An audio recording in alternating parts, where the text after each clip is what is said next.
రసానికి కావాల్సిన ఇంగ్రీడియంట్స్: ఒక టమాటా ఇలా చిన్నగా కట్ చేసి పెట్టుకోండి, కుప్పెడు కరివేపాకు ఎక్కువ ఉండాలి, బాగుంటుంది. జీలకర్ర, ఒకటి ఎండుమిరపకాయ, ఒక 2 పచ్చిమిరకాయలు చీలికల్లాగా చేసుకొని ఇలా పెట్టుకోవాలి. కారం, ఉప్పు తగినంత. ఇది ఆవపిండి అండి, ఇది ఆప్షనల్. ఆవాలు మెంతిపిండి మిక్సీ పట్టుకున్నాం కదా, మీ ఇంట్లో ఉంటే వేసుకోండి, లేదు అంటే అది ఆప్షనల్. ఇలా వెల్లుల్లి ఎక్కువ తీసుకోండి, ఒక 5-6 రెమ్మలు తీసుకోండి, బాగుంటుంది.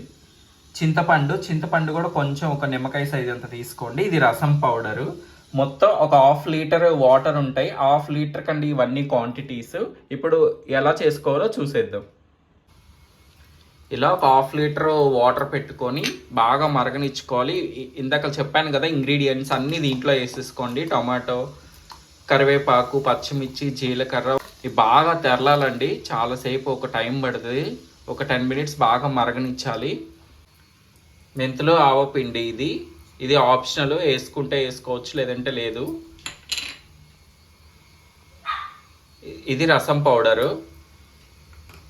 ఒక టేబుల్ స్పూన్ ఉందండి ఇది వెల్లుల్లి. ఉప్పు, కారం, పసుపు. కారం ఒక టేబుల్ స్పూన్ నిండుగా వేసేసుకోండి. ఉప్పు కూడా టేబుల్ స్పూన్ ఈజీగా పడుతుంది.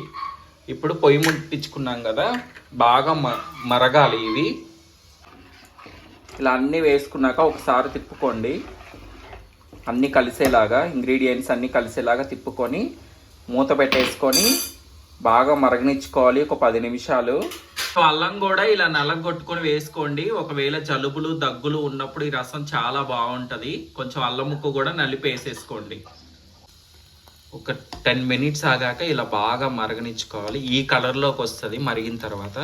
చూడండి, కన్సిస్టెన్సీ కూడా కొంచెం మారింది. మరీ నీళ్ళగా లేదు, మరీ తిక్కుగా లేదు, బాగుంటుంది. ఇలా హెల్త్ బాగున్నప్పుడు నోటికి రుచికరంగా చాలా బాగుంటుంది. ఈ కన్సిస్టెన్సీ వచ్చాక ఇలా మరిగిన తర్వాత ఇంకా స్టవ్ ఆఫ్ చేసుకొని తాలింపు పెట్టుకోవడమే, చాలా ఈజీ.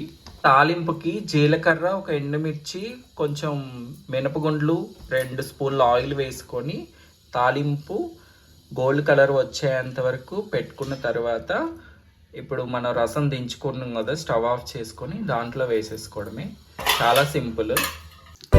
ఇలా తాలింపు